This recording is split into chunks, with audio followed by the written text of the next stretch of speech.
Voilà, bonjour amis téléspectateurs de CSTV. Merci beaucoup de vous avoir nombreux à suivre cette belle émission. Et venez sur mon moto. Oh, vous c'est là pour la première fois que na moment autant total la voyer. Maman Jilo engage dans les sengo. Ayebi qui va chapitre na ba verser à Congo. Elinge fungama na kati ya Luxembourg. Pour la deuxième fois CSTV na kati ya Luxembourg. Sponsor officiel Bambo TB place sur Itamu Maman Nangai. Angèle Mbouy, la patronne, hein, Andi Arena, société où il y a un chômage, toujours une idéologie à chef de l'État. Bravo, maman Angèle Mbouy, Nanvers. Et sans oublier aussi, les plus démunis, hein, le ONG Bilaka et pas maman Nisha, le Pessimbo de place à Anvers. Les lois Bozomon Abisso, Nabatu, Oyo Bandeko Mibale, Bossi Bomona Bango. Coronavirus oblige maman n'a besoin d'un masque mais boye bien quand même à se présenter les sous comme ça ta troisième ou quatrième fois tu n'as à se présenter sur aux arrêtés pour un masque boye bien sinon tu es comme alors généralement voilà moi je ne connais pas alors qu'ils alliés caca pour un masque. Merci beaucoup n'a pas tout pour l'endroit de partout bah toi tu es belé mais tous les gars n'ont pas sa beauté priorité na maman n'a biso beauté comme on a ni toza wapi awa Molobeli Dona, bonjour. Ndeko Dorlé, bonjour. En tout cas, c'est Momingi, Kokuta Nasus Lelo Namboka Luxembourg. Nazali, sœur Béatrice, Babenga Mingi Bebeka, na olongo la masque jusque pour un moment, pour Nana se présenter comme ça, pour Moninga. Voilà. Et vraiment, Kobo Sanate, geste barrière, pour nous désinfecter ma boko et puis. Masque na biso pour na mo distance eza moi mugulu menzamba do sala ngolu po to ça na ko solo la lelo za mutuya voilà quoi nazungisi. Merci beaucoup maman Bebeka so iboka ka mettre de na batu na Bebeka nani maman Bebeka yeyo na kati ya Luxembourg otoye lelo poto sola po ya ko solo ezali. Alors merveille made oboka ka maman Bebeka mona kete yeyo sikoyo awo monie ngako tunsangate okoluka yemo muta ko yeba soki bokoluka na côté nini. Alors, Ndeko Dorley, Bandeko Basolando, Monio partout, Fatia Zali, Tokin en Allemagne, Zali, Tokin en Londres, France, Zali, na maman a biso place à Zanda Kumbote, Ndeko Dorley, Bandeko Balanda, Ndeko Dorley, Kumbono Yangwana, parce qu'on est à Mindele. Bonjour, maître Dona. Pour moi, c'est un mingo, comme on a lelo.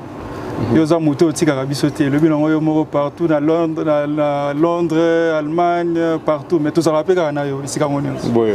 Voilà, merci beaucoup. Donc comme on a Dorlé, ils a combo babotelinga, ils a prénom nangai. Oya mboka matumo na tumba. Oyo mutupa e badnos ba belinga nango yango wana. Donc, Nazali membre de l'UDPS, la Ligue des jeunes de Luxembourg, Grand Duché de Luxembourg, parce que tu vois la confusion. Luxembourg, Belgique, la Grand Duché de Luxembourg, donc c'est un pays moussou. Voilà, c'est ça. Alors, Ndeko Dorley Tumba, Ndeko Tumba Matumona. Bandeko vrai congolais na te soki vrai congolais to vrai congolais angolais na habité Matumona na so tali tantôt za na ba Congo tantôt za bandeko bangolais parce que toi baté oza congolo angolais Matumona ya Banyanga voilà merci beaucoup bandeko Banyanga mbote place vous ali bana Congo Banyanga nyonso mbote place alors ya ko soza mingi metoke moi vite fait na actualité o ezali pour couler ba encre ezali arrestation. Il y a directeur, il y a cabinet, il y a chef de l'État. Donc, bien sûr, ex. Vital Kamere, Loaka Ningi, ceux qui Kadingi, Kingi. Donc, à Kangami, pour la première fois dans l'histoire du Congo, un directeur à cabinet, Bassam Bissaye, na télévision, et le Salamanamte, Maman Béatrice. Impressionnant. Vraiment, merci Maître Dona, Sengomeza, Penza pour Nangaï et puis pour vraiment au moins 90%. Il y a des Congolais, vraiment, toujours comme Sanzambé pour tout le monde état de droit. Kotia Manambo Cannabis depuis tout Botama, comme on a vraiment que les justice et comme Penza se mettre en place, comme on dit. Vraiment, Nazan Sengoming et Penza, Bande Konanga Oko Sabinote. Banda procès banda qui lobby penzande na lala ki pongi malam. Koye ba penze te lelo yo to komi biso nyonso tout égaux devant la loi koyebete soko salimbeba okokangisa qui que tu sois, et ça c'est une justice à petit peuple, et comme il y a du soignon surtout, ça fait vraiment plaisir, quoi. Merci beaucoup, ça fait plaisir. Justice c'est comme bien, mais kokangama directeur et cabinet, chef de l'État, ils appellent plaisir. En tout cas, je n'ai rien personnellement contre eux parce que d'abord, nayebi namona ke kaka wana de bobenga kaye pacificateur, ne bobenga kaye faiseur du roi, ne bobenga ke ba kombo nyonso tout wana. Mais vraiment, on a un plus pour l'état de droit. Puisque, ça veut dire que c'est que yozo kanisela pour na baninga, tozo kanisela pe yo yango. Et puis, Bible, yozo banabi souhaite, ozo kanisela ya côté, les ma akebete za la kokuya. C'est ce qui est arrivé. Pour inventer l'autre côté, na moni na ba média, nenge bobimisa ki ba image, nenge ndeko caméra ye moko koloba ete, toye na état de droit, fini le vol, fini le ceci, fini le cela.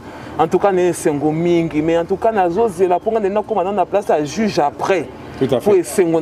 Merci beaucoup. Je pense que maman Nabiso, Pauline Moujinga macha mumeno, mbote place aux Ali. En tout cas. Na kati ya France. Alors, ndeko dorle. Mais c'est Google à Kangami. Est-ce que naïbité Google est mon partout? Est-ce qu'il y a bagité que va Kangaye? Est-ce que ça lui d'abord nini? Mutumune lokola yé c'est Kangaye na miso ba na télévision na bana mikina ba mikolo bazomona. Voir même na bana mikeba ko moyemba kamera moyibi. Ole ba yembela ta mutu moko bo bandi mo bakangaki na bitsa kusa kutona matete akenda ko bukanda ko mais directeur à cabinet chef de l'État. Maître Dona, ezali nga nazana comment dire, nazana esengo pena mawa. Alors pourquoi esengo? Esengo parce que biso na UDPS to bundi to kufeli bato. Et bato na so kufi pona koluka ete Congo ezwa auto bengi état de droit. Donc état au mutu nyonso arozana se ya mibeko. Tout à fait. Donc esengo nanga komona eke ba juge na biso ba lamuki ba komi ko sala musala. Na lobite ke ba sala musala malamu. Mais les bandeli tout ezalaka, mais o nde bazo sala nde to beteli bango maboko na musala ndenge baza ko sala. Mawananga ezali ezake azali caméra azali muto to sangana ki ne poto changer na ye elongo ensemble to changer Congo. Et comme on a que yende azwami na makambo ngo mawananga yi ezali wana, donc je ne peux pas festoyer parce que alors avec censé être la modèle quoi. Il était censé être modèle parce que c'est avec lui que nous avons conclu l'accord de Nairobi pour tout justement amener le Congo au changement que lui-même Oyabande Kolbake cette fois-ci nyonso et Silima Wananga Zali Wana parce que il reste notre partenaire et ça fait mal. Ça fait mal parce que c'est l'un des nôtres, tout ce qu'on peut dire, mais c'est l'un des nôtres de souffrir. Il y a une campagne électorale, il y a une fingi bisonaye, mais comme on a que yende mutako isami passe nanga yango wana. Mais sengonanga izali justice azako sala musala na ye to beteli justice donc tozonga place moment le mamba justice. Alors tozonga place wana juste tout est manano na mukie. Yo ozape na kati ya politique membre ya jeunesse ya UDPS na Grand Duché. Est-ce que na Luxembourg pardon à Benelux hein, est-ce que les directeurs à cabinet président ya INC entre ba fondateur mbale ya cash les lois à quoi na maboka justice à venir à cash les amis bon il dépêche beaucoup Kabwana. Est-ce que beaucoup sont moi je dirais ceci, à venir à cash, Cash on dit c'est cap pour le changement qui fait cash. Donc autant donné déjà changement. Voilà, bon, Kobebi Sati à quoi il s'est mis en béba. Le coup là si tu as cap pour le changement. Kobebi ça est famille. Bon, moi je ne dirais pas parce que maman Béato Lobawa. Maman Béatrice Alobi que yemo pas les cas qui to monaki ndenge mokonza mboka lobaki ne pas lobaki que biso to yé pour nous changer juste comme indépendante mutu ko sala boye bakangié donc to lingi état de droit. Mais maintenant ce qu'il y a sali atamboli contre état de droit c'est quoi à venir à cash. Il y a un nazali ko kende ko expliquer yo lingi na kende na nzela yo ba journaliste na ko kende bongo te pone na lobby que toza na passe. Azam moko oya biso toza na cash jusqu'à preuve du contraire toza na alliance. Donc comprendre depuis toza na mawa que moko na biso akoyi sami. Mais siko mawa wana ezali ya makasi mingi te parce que tozo bundande pour Congo échanger. Donc yé azali victime ya cash ndenge toyokanaki cap pour les changements. Bon akoyi sami justice a condamné, maintenant c'est un homme qui est condamné à Koïsami. Mais Tokoki Kokabola Cash était pour y à Koïsami parce que Cash, nous nous battons pour des valeurs. Et les valeurs sont au-dessus de nous les humains. Donc, il y a un Sangana, il y a UDPS pendant 38 ans, ils allaient pour un état de droit. Donc, tant qu'il y a un Dimaki Peto Sangana, il y a un état de droit. Tokoki ko changer lutte na bisote pour na bolingo ya mutu. Pour battre to kufeli battu to sana ba veuve na UDPS. Ti lelo batumba batu na permanence boyebi yango. Donc tokoki au nom de même yelo ko moko toko ko changer lutte na biso wana. Donc avenir à Cash pour ngai, Cash doit demeurer parce que nous nous sommes mis sur des valeurs cap pour le changement. Bon, yé à Koïsami, ça reviendra maintenant à eux de tirer les conséquences. Et puis qu'on revenir et nous avons des chefs qui vont traiter ces dossiers. Mais ngai message nangé zaliwana moko ya biso ya Cash à Koïsami ba condamné sur justice observe lingi to koma et il y a changer mboka cap pour les changements. Donc et c'est on a biso justice à mboka comme ko salama et puis mawana biso ke moko na biso nda zuli kambo et zandenge na zana ndako leki nanga ko yibelo kwa batu ba beti leki nangai na kozana pasi po leki nanga nda betami mais na ko sepela te po leki nanga yibi parce que yiba na ye ayokisi libota na biso soni au mona ko boye te po za leki nangai mais na ko kipe ko sepela te po ya yibi de sengo o ya biso ba natingam Ligue des jeunes et sengo. Mais moi je pense qu'il y aura toujours un problème parce que dans chaque parti politique, il y a toujours autorité morale. Et tout le monde a dit même tout le main de Malanga, il faut autorité morale à l'Oba. C'est possible aussi dans l'INC. Avant ça, il faut quand même caméra là-bas. Mais les loyaux, il y a une instruction, qu'est-ce qu'il faut faire, qu'est-ce qu'il ne faut pas faire. Maintenant, dans le boulot, ce qui est que vous aurez des décisions pour faire une réunion, cash pour vous traiter le dossier à Rotongamboka. Bon, nous avons un retard, non, il ne faut pas que nous dans le ou bien déni. Bon, moi, il y a des questions qui concernent vraiment l'UNC. Voilà, mais si je me trompe, à Komaki Mokanda Moko Kakatang Wazana Boloko, qui est la décision de ce sont pas inaïe.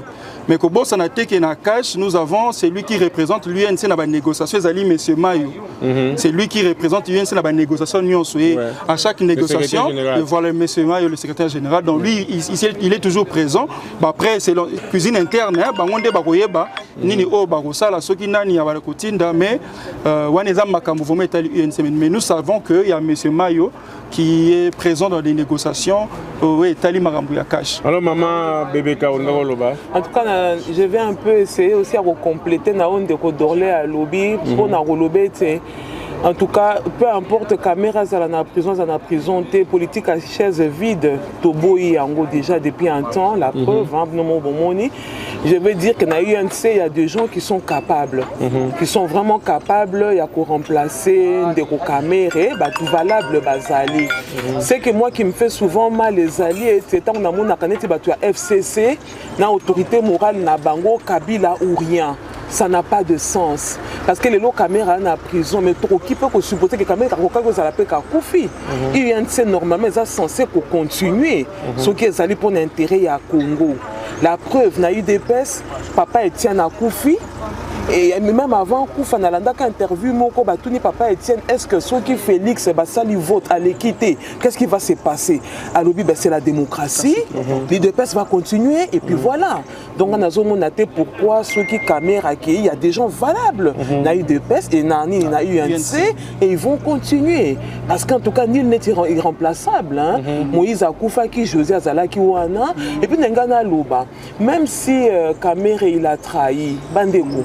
Tous on a chrétienne vraiment. Tous on a la Bible. Tant que Dieu soit qui pour nous sauver l'humanité. Cela n'a pas empêché na lobby que caméra à Judas. Mais na lobby que malgré que Judas a trahi ça qui est accueilli à Koufi. La vie a continué hein. Congo est continuer, l'institution est continuer, mais Moutoualeki, c'est tout. Hein? Donc moi je crois que le Kokobang est alité, et là qui plateforme, qui prête d'ailleurs beaucoup de confusion. Oui, il y a Nairobi, tout ça là. Non, tous on a les peuples d'abord. Moi je crois que si on met les peuples d'abord, la discussion surtout est qu'au salaté, et ça la Sénat, et ça la Assemblée, et ça la UDPS, na UNC, parce que moi j'ai l'impression que Batumingi bazo yande pour na libumu. Mais surtout tiens les peuples d'abord. Beaucoup de monde qui m'a cambouillon soto et vous continuez de nzamba à la kibiso. Vraiment ma rentrée continue nzamba à la kibiso so ito tiki d'abord le ventre, hein? Maman Fifi Kongolo, maman Tébé à Paris, place aux Alliés, n'a pas été maman Julie Moujini. Alors, de Godorley, tout le monde a un mandataire. Bana IDPS parce que tu es de l'IDPS. Bana IDPS ba militer mingi ba souffrir, tout le monde ba gili ba pasteur gili, tout le monde ba chole, tout le monde ba baza mingi bana msuba bimi simana on a président Jules tout ça ba souffrir. On s'attendait que tout le monde a liste ba mandataire côté à IDPS. Tout le monde cacheté côté à IDPS, tout le monde a penda bana mo ba bimi ba jeune ba bimi. Ils ont même la cash, ils ont même na FCC parce que bah FCC bah gars congolais, toi qui pas toujours n'est pas. Bazo binsasu ba Mende, bazo binsasu ba José Makila. Alors qu'il y a deux jeunes, qu'est-ce qui se passe? Bah nous ba Bundaki, bazo de bango ba cheval, il y a repris ça ka mai ba mele point bar, ceux qui ont ba memone sous son Mathieu OK, ba pesima ya Meli à cause de moi pantalon té, à cause de moi chemise té. Qu'est-ce qui se passe? Donc ba micro on va remplacer ba ngoté, irremplaçable. Maître Dona, c'est très capital. Hein? Je vais peut-être étonner beaucoup de gens parce que bateau Tangi, Maître Guili, Baza Bateau Ngato Kolina Maître Guili, la passeur Guili. Donc, Bazé Belé, Jeko Beya, Fils Moukoko, Baza Ebele, Patrick Abengel, Bamsouboebi Bangote, Baza vraiment Ebele. Alors, je vais vraiment choquer beaucoup de gens. C'est vrai que, de point de vue jeune, ça nous a fait mal de voir qu'il y a beaucoup de nos jeunes qui ne se retrouvent pas. Nous devons dire les choses telles qu'elles sont. Beaucoup de jeunes qui ne se retrouvent pas. Mais une question aussi, je me dis, est-ce que nous les jeunes, nous sommes aussi préparés aussi? Est-ce que nous les jeunes, qu'est-ce que nous avons mis en place pour permettre aussi que nos décisions et les caractères sont bissaux? Et c'est au niveau aussi de nous les jeunes de nous mettre aussi en valeur. Vous voyez? Donc, pas si quand vous parlez de valeurs, qu'est-ce que vous avez mis en place? Vous avez quand même une structure dans l'IDPS. Vous venez de nous dire tout à l'heure que vous êtes membre de Ligue de jeunes. C'est-à-dire que vous avez déjà mis quelque chose en place.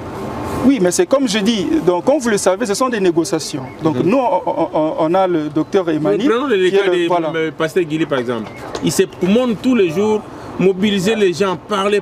Est-ce qu'ils parlent pour rien dans les vides? C'est pas parce qu'aujourd'hui, mais pasteur Guili, ils ont moins 20 dans le téléphone. C'est pas ça.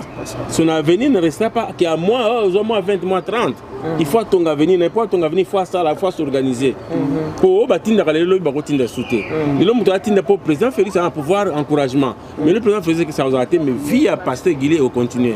Est-ce qu'ils doivent rester seulement dans la lignée où on a bateau, tout va souffrir pour accompagner le chef de l'État, les lois communes?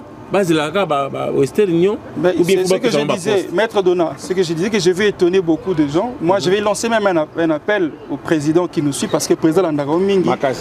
Et au Tangi Batebelo Bosani Pet, aux appels à tête de Beletikai. Christian Loumou. Moi, je vais lancer un message à mon président, tel que je l'appelle, mon président Fachi Bétan. Président, je sais que vous êtes animé de bonne foi et que les gens qui vous entourent sont intelligents. Mais je vais vous demander, Président, essayez de mettre structure en place pour nous, les jeunes de l'UDPS. Président, ce sont ces jeunes-là qui se sont poumonés matin, midi, soir pour faire triompher l'état de droit. Vous êtes le fruit de notre combat. Exact. Et s'il vous plaît, mon président, c'est vraiment un message que je lance à vous, mon président.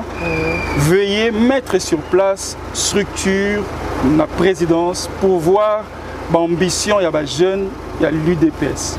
S'il vous plaît, voilà un message n'a pas si na président. Na boy pété, tous appels na jeunes au bazar qui nommé parce que tous appels na Mata, Junior Mata qui est vice-ministre, il y a niveau, il y a je crois il y a finance, voilà. Tourisme, il y a aussi un niveau tourisme. Mais nous, moi étant que jeune, j'estime que c'est pas assez. Parce que nous avons beaucoup de jeunes. Parce que vous avez donné. Pas seulement ce que nous avons donné, c'est que le jeune vaut aussi. Parce que nous avons des jeunes intellectuels dans l'UDPS qui sont capables de travailler. Et vous avez cité les noms qui reviennent, c'est vrai que ça énerve les consciences parce que ces noms-là, ils ont tout le temps. Alors que nous avons des jeunes qui ont milité et non seulement récompense, mais qu'on paie sa opportunité à Kobunda. Parce que nous voulons que le Congo change.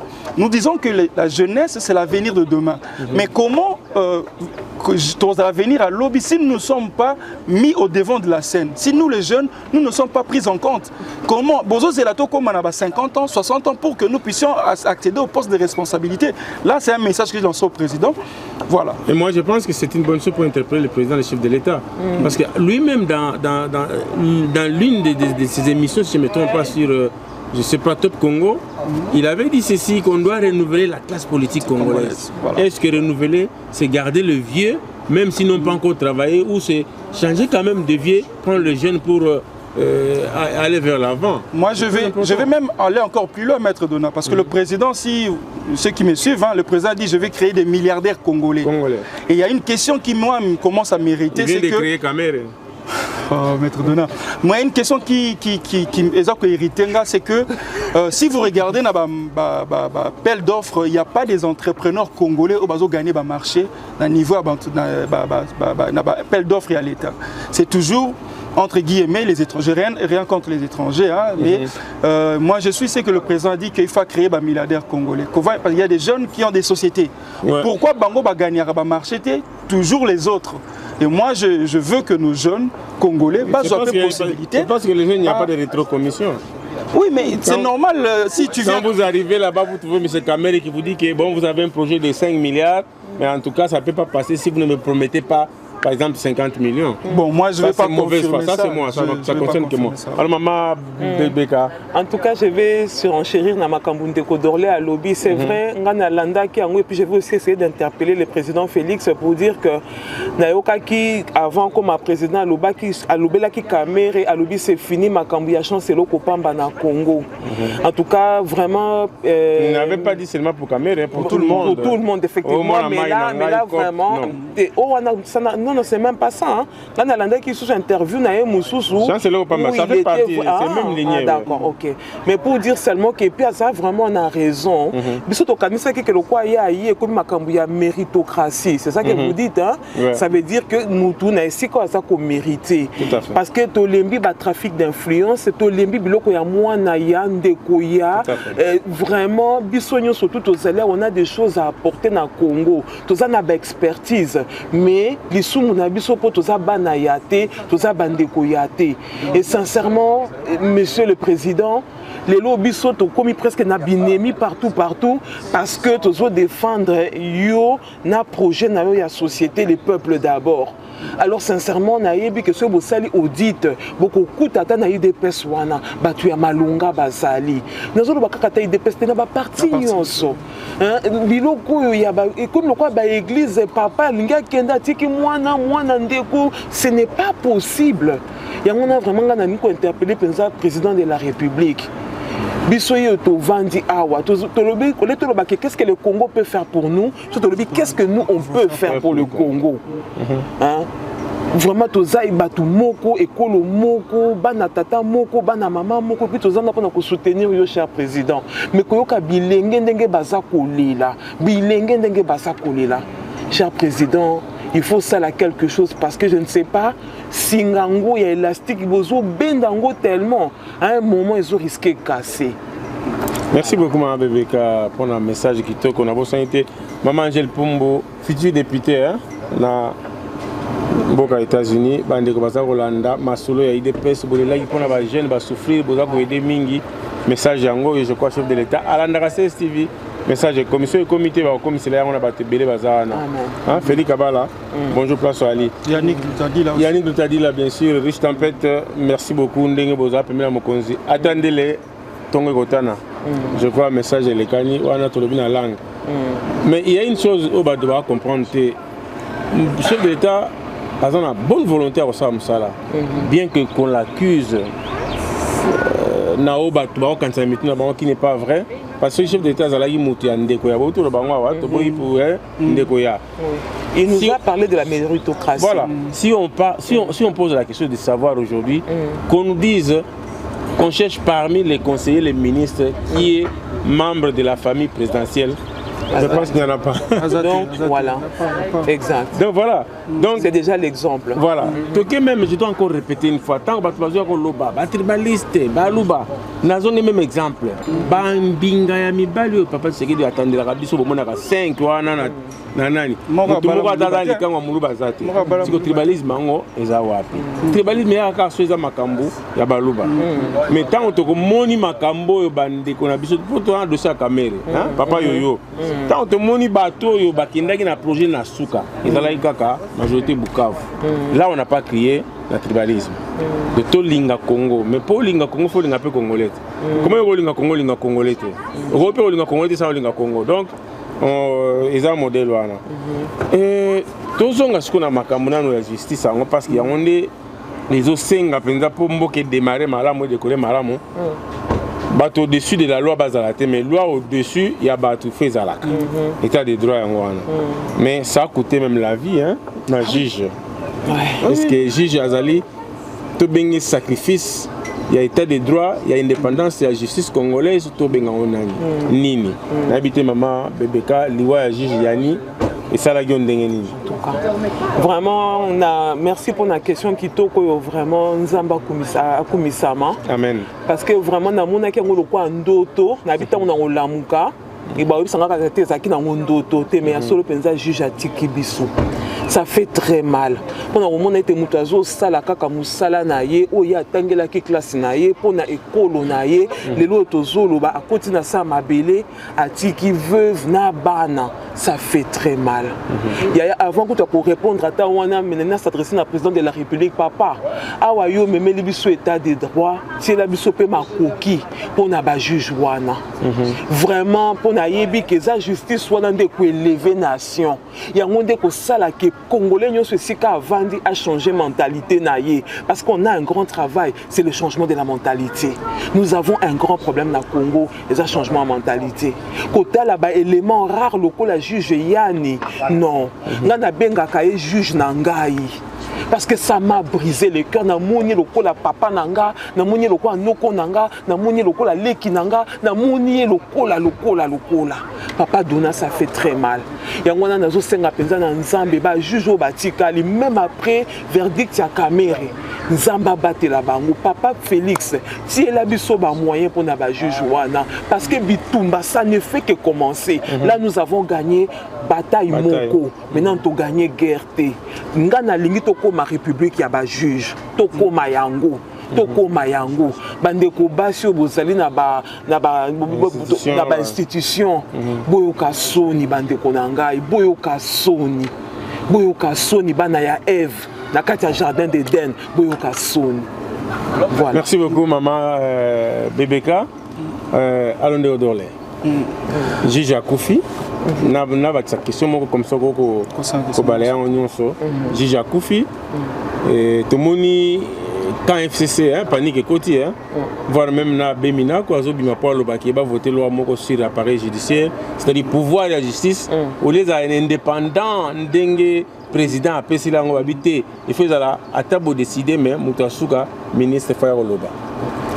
Bon, les deux cas, on sait que vraiment que l'on sait mes condoléances na famille à Gigi Yani, dengue maman BPK Otoloba, bisuna soza ba Gigi Yani.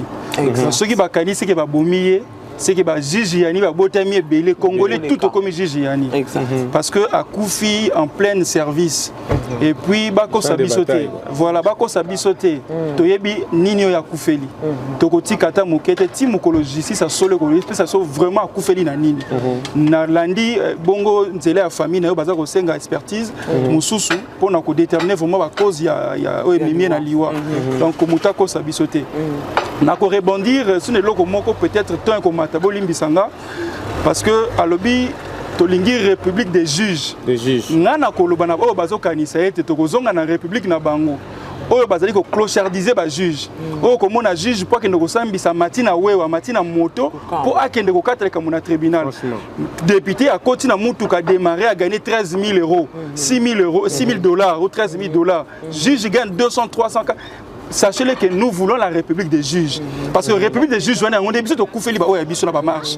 Koufeli pour un état de droit. Donc quand on parle d'un état, c'est un état où le droit règne en maître.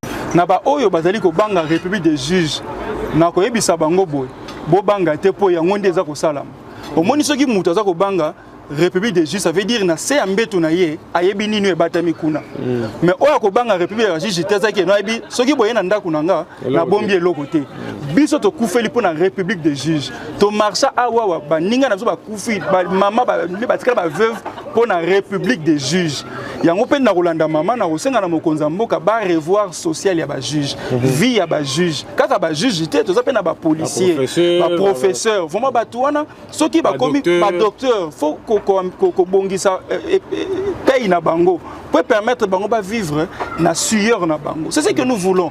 Parce que si nous voulons combattre aussi des détournements, c'est aussi commencer aussi à arranger aussi les conditions de vie, il y a bateau bateau occuper ma poste, vie sociale na bango. Ça leur permettra de dire que je vis bien, je peux prendre ma famille en charge avec le sueur de mon sang. Pas détourner exact. Donc vraiment mon konzambo ka ata le loko wana et puis na côté les malikambo il y a augmentation à 2000 €, il y a député. S'il vous plaît, vous devez arrêter. Là vraiment je m'adresse à ce député parce que na monipe oyo alobaka mingi ndeko safu avandi kimia ba député à la muka bovandi kimia parce que ezali likambo oyo bozo ko gagner misolo bino boza ba lobeli ya peuple $2000 alors que juge aza ko gagner mbongo ya mukie soda o aza ko bundele kolo aza ko sala ke yo okota ndako na yo olala na kimia mobule ezala te azo gagner $75 $100. Donc vous devez arrêter avec ça. Moi, vraiment, je me mets en porte-à-faux. Là, je joins vraiment notre communiqué de la Ligue des jeunes. Nous sommes contre cette augmentation à 2000 € pour nos députés. C'est vrai qu'ils méritent de gagner leur argent. Mais au moment où tout ça a un problème dans Mboka, au moment où il y a des autres qui ne gagnent pas assez, vous voulez qu'on vous rajoute $2000 ? Ça ne peut pas se faire. Ce qui m'étonne, moi, cet argent, c'est en fonction de quoi? C'est d'aller tout simplement, qui sont contre, qui sont pour, oui, ils sortent fin du mois 6 000, 12 000, 13 000. Alors c'est lui qui se montre pour mettre de l'ordre dans la communauté, dans la société congolaise, gagne des $100. Parfois même avec des retards. Que ça, Maître Donat. Et même encore pour ajouter, tu vas voir encore que le monsieur Minakou a au de sa projet de loi pour revoir fonctionnement et juridiction. Donc pour nous expliquer un peu Baimbo Kanalinga les alignes ni souci na bango balingi batia vice ministre ya justice a siège à conseil à magistrature. Et que ça la maté. To lingi justice est indépendant. To zali na pouvoir judiciaire, pouvoir législatif, to ko ndima eloko wana te. Il y a aussi le pouvoir judiciaire, to ringa te mutu azali na gouvernement à côté na kati ya pouvoir législatif judiciaire. Pour atala nini juge bazako lobanini bazako kandisa. Il y a des politiciens. Donc Congolais, s'il vous plaît, mettez-vous tous ensemble pour combattre plan Wane à FCC. Ces gens-là, nous les avons déjà boutés de la présidence. Mais le combat n'est pas encore fini parce que ces gens-là ne dorment pas. Matin, midi, soir, ces gens-là réfléchissent comment nous faire mal. Ceux qui pensent que nous, l'UDPS ou le président Fatih Aza ennemi Nabino, vous vous trompez. C'est maintenant de nous regrouper derrière le président de la République pour bouter ces gens-là dehors. Là, je vais paragrapher le maître nageur. Ces gens-là doivent vraiment nager. Ils doivent vraiment nager parce qu'ils savent de quoi ils ont peur. Ils vont nager. Exact. Voilà. Oui, ils vont nager, ils ont peur. Je pense que ceux qui ont déjà marqué Kabunda, c'est parce qu'il y a une vérité. Il y a un qui peuple que bazo kosa bangi dépenser mbongo oyo ko na ba respirateur pour na ba Covid-19 oyo ko sunga makambo ebele mama yemo hôpital de référence. Voilà. Si vous voyez des images. Donc Congo est comme mboka ya badon. La place gouvernement ça m'a comme mboka don, maman tel a un don, papa tel a un don. Non, et en passant vraiment je dis bonjour au maître nageur Jean-Marc Kabunda. Mes salutations président, vraiment continuer et puis c'est comme ça arrive dans la vie. Sois fort, tu es un combattant, tu es un grand combattant. Donc c'est l'occasion même de miser le parti hein, c'est un peu d'aller un peu partout hein. Oui, c'est vraiment nos souhaits, nous voulons l'unité parce que dans des moments comme ça si l'UDPS se retrouve unité naïe, ça va nous permettre de mener à bien notre combat. Donc c'est aussi l'occasion que je lance vraiment entre nos frères, autour des soucis, hein, que nous puissions mettre toutes nos divergences à côté. Regardons d'abord le Congo, parce que l'UDPS se bat pour que le Congo avance. Donc c'est ça. Voilà. Merci beaucoup. Maman Bébé. En tout cas, l'Assemblée nationale, le Sénat, la Sony. bozo sala soni penza po biso to vandi na bamboko e bino nyonso to boyaka wa pona ko se faire soigner boyaka wa pona ko sala ba course na bino botala nanu décalage entre biso na awa na kuna biso toza classe moyenne awa toza classe moyenne olingi kolia pizza olie olingi masque oza nango olingi vraiment hein ko ezosala biso pasi komone te bozo yiba et puis bozo ko kabela biso moi ba miette wana eza normal te nous sommes tous congolais on a tous le même droit pour diamant wana noko na yonda alona ki angote papa na yote maman na yote donc biso surtout ba congolais nous avons droit to eko immigrer na ba mboka oyo ce n'est pas par plaisir ezali likolo ya souffrance ya mboka likolo ya bana ya bandeko ya yango ekimisi biso na ba mboka oyo bandeko na ngai mama mabunde na s'adresser na yo mama mabunde Maman Mabund, dans la situation, les lois Pierre Numbi accueilli, bakukunda ya na 500 € na poche te pour le bakadaki mo pa ona sena moyi oyo, ndeko katumbi biloko ete ya yo, ndeko kamere biloko oyo na kati ya prison, na yebi nzambe nini obanda ko bondela te papa na ngai, mais ete ya biso nyonso tout, hein? Biloko wana mbongo wana tuluku ya mbongo bino bozwaki bokaki ko bongisa mama ye mote papa, tala lelo Covid-19 ye. Na bino na biso to komi ko kufa lokwa ba imbwa. Mon déplace nzamba soki sima ele na biso o soki bobongisaki ata mama ye mwana parce que mama ye mbongo bozwaki avant Covid-19 mais les autres tozali wapi bandeko nanga et Félix à lui tout seul il peut pas tout faire bandeko nanga mutu na mutu esika ya azali bobongisa kosomba créoline mpona kobongisa esika bozali kotia poubelle moko mpona bino moko na ndako koloba ete bana nyonso to ndako poubelle yango nyonso ne foka Félix ya kotia bandeko Félix a koleka me Congo ekotikala bozo combattre Félix et Félix a sia bonga kala yaya biso na bino de tokotikala na pasi Félix a si peut-être ngaka koma mokonzi si a komi tango koleka mususu akoya mais c'est le moment de se lever tous totika ba biloko ya pamba bandundu baluba banani ça n'a pas de sens yango na profiter de kona micro na yo ko pesa mbote nanga na pasteur Gili ko pesa mbote na Yeba TV Mobimba ko pesa mbote na ndeko nanga Shole mwana bandundu na lingi yo mingi papa na tanga na kikwiti pesa ngai onga na zalelo na kenda na kamina mwana ya soda ngai mais botika biloko wana ko kabula kabiso bato abandundu bato ya baluba ça n'a pas de sens biloko nyonso to wana changement de mentalité na bota il faut ekota et puis ko panzana tina mboka mobimba ndeko na ngai. Merci beaucoup en tout cas merci beaucoup na binoto bozolanda biso et na bosanité merveilleusement de William Kabama la grande équipe de CSTV na Kinshasa et là mon ena ibsana bandeko Fachi azamona nzambe. Amen. Na kasi na kolobela ngo prochainement parce que tant on a yaka na kota kale mona monde numérique hein. Ngana lobaka on habite no chiffre 4 bobo yaki. Ngwanda beti mais tant mo sonner na lobika komaki na Allemagne va yebise ki bakaboli mona 4 parties. Ngwanda bimi ya mikumi sima boso ni ke mettre dans lobaki ngo avant hier. Chiffre 4. Tezoni ko na chiffre 20. Fachi numéro 20. Caméra 21. Ba condamné Caméra le 20 juin 2020. Boka va chiffre 20. Misato na 4. Président Fati 20, Caméra 21. Va condamner Caméra le 20.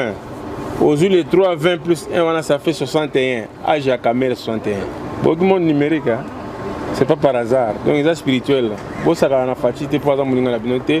Na côté spiritualité nzamba zo sunga na ndenga mukete boko mona makambo ya mikolo ezali sécurité maman bébé ka on ajouter maître dona oko excuser ngai nazota la caméra na yo droit na mekana ko tuna nanu batu ya UNC batu ya UNC bande konanga biso na bino to ba congolais nazo comprendre bino te soki caméra koti boloko na kati na bino wana mutu moko ko tombola partie azate nazo comprendre été et puis botela na tribunal kuna tomoni Justin Camere tomoni Gombe na Gombe mais naza sûr que ba petit ba oyo ba parlementaire oyo ya UNC ba mingi bazata na kolia te bozola la peut-être na mousse à 5 cm nyonso ne côté ya bino te bande konangai hein bola muka na pongi ko bola muka on se moque de nous là, bozo tala, bozo kende kokufa pona mutu. Est-ce que c'est possible?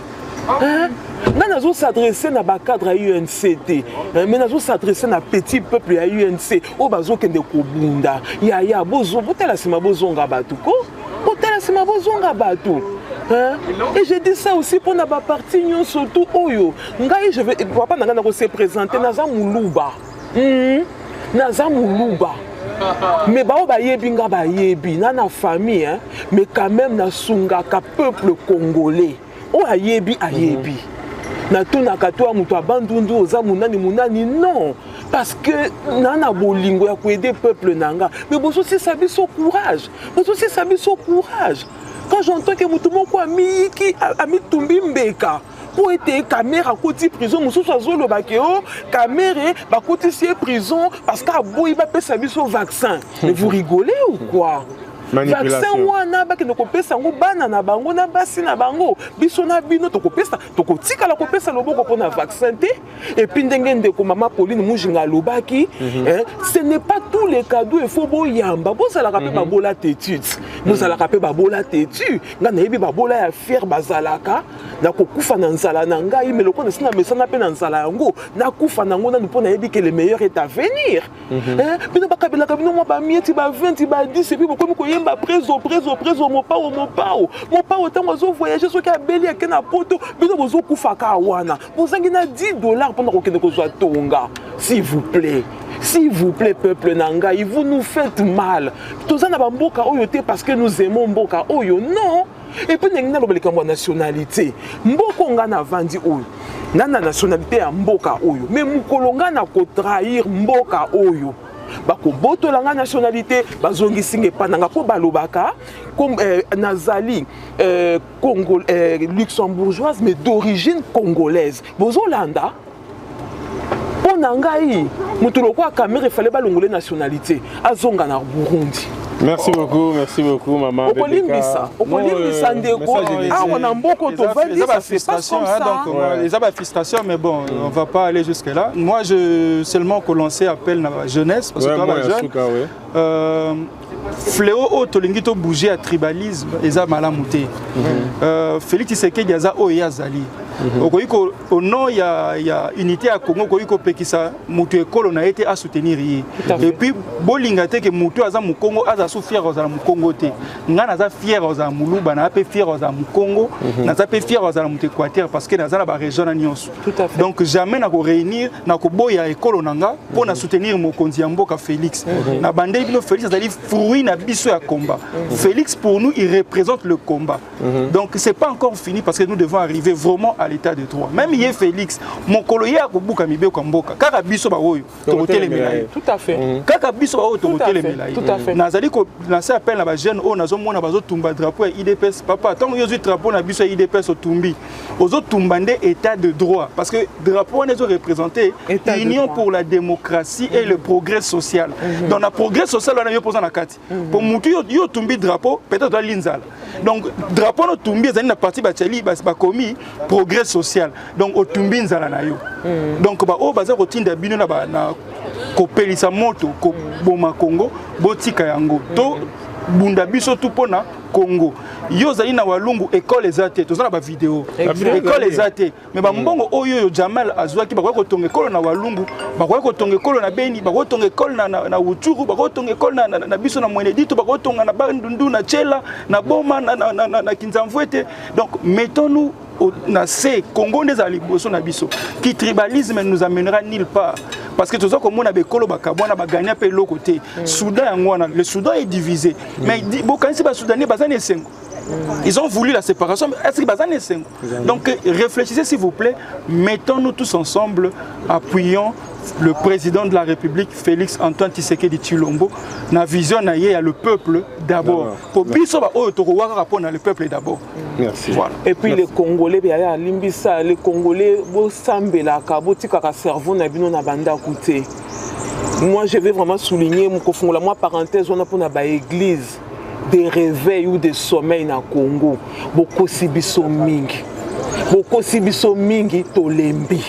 Yango nanga nazo sambe la prière nanga ezali kanda et santu et là taba congolais Bible zoloba que celui qui ne travaille pas ne mange pas non plus. Ça s'applique pour na mutu nyonso. Oya yebi nzambe na oya yebi nzambe te. Toza na tango ya changement. Toza na tango ya changement bandeko. To sambelaka mais to luka misala. To sambelaka mais to bongisa. Hein? Pourquoi ba mindele kutu ba yebi nzambe te bazolia matin midi soir. Mais biso kuna tozo sambela tongo midi soir nyonso kaka difficile na difficile. C'est qu'il y a quelque chose qui ne va pas. C'est qu'il y a quelque chose qui ne va pas. Tolingana, tolingana. Quand je vois que vous êtes tellement méchant dans YouTube, vous êtes tellement méchant. Des fois, je me pose la question, est-ce que Satan a un petit manteau na Congo? Ndeko dorlio ko excuser nga lisusu likambina loba ki ya nationalité awa ezanga mon inventa ngote ça existe comme ça. Ce que trahir mboka oyo yambi yo en adoption ba ko longola yo nationalité ndeko bazongisi yo. Ozo comprendre eza bongo. Voilà, merci beaucoup. Je crois que tu as suka émission na biso. Vraiment, ils ont eu plaisir mingi. Yako yamba biso encore une fois na kati ya mboka Luxembourg. Je crois que ils ont bali bosoté mais ils ont fait suka te. Donc merci beaucoup na maman langai Charlotte Kombe na kati Allemagne. Merci maman et merci na binoto bolinga biso. Nazolo baga ke numéro na ngai ya compte ya wana. Se baloba ko ngana singa ati sikuna zo courage no singa. Na pour ça matériel na pour ça 25 000 €. Donc, moi, ministre studio pour servir comme il faut. Je sais que Moussa Zobake, Moni, Asala Fier, bon, c'est que des PCT. C'est ce qu'il faut qu'il y ait des Congolais. Nous sommes occupés tous les Congolais, tous les Wapi. Donc, il a beaucoup à faire. Kaka Bissou Tolinga Congo Bonga, au Sungapé. 30 000 abonnés dans un bino. Ceux qui m'ont gâté $1, maintenant on a 30 000. Et les gens ont 25 000 dans Zoluka. Parce qu'il y a besoin de choses plus que 25. Quand on a 25, on a maintenant comme Alicolo. Donc au moins $1 on a 30, donc 30 000 abonnés dans un banc. On a beau compter 800 à Alicolo. Dans un 30 000. Donc nous avons $1. Alors, Bandego, Bosunganga na Sengi, nous avons compté dans ce moment que moi on a compté à un compte mingité pour Bamboko et Bika Bawalandela. Obenga wesenyo na pesio otindelinga pona ko soutenir CSTV. Merci beaucoup na bientôt bolandaki biso ezaki plaisir mingi et bo soutenir biso bo s'abonner tango s'abonner ko ganga te mais maintenant na mona ka live tango chaka te ka soki na tutuki na mona ngo so na luki na mona te o tie j'aime après la ningonga wana o fini yango notification donc soki na tie vidéo mona ka na téléphone no CSTV a mis une vidéo en ligne. Ngonga ya kotonda, pas ngonga ya vide. Pour la mission finira ngonga ya vide. Oza ya tonda wana wana. Voilà donc wana ne boko zo biso. Alors j'ai plaisir mingi. Sur ce nous mettons fin à notre entretien d'aujourd'hui. Qu'est-ce que ça vous dit pas au revoir et à la prochaine. Ciao ciao. Bye bye. Bye bye. Que Dieu bénisse la République démocratique du Congo.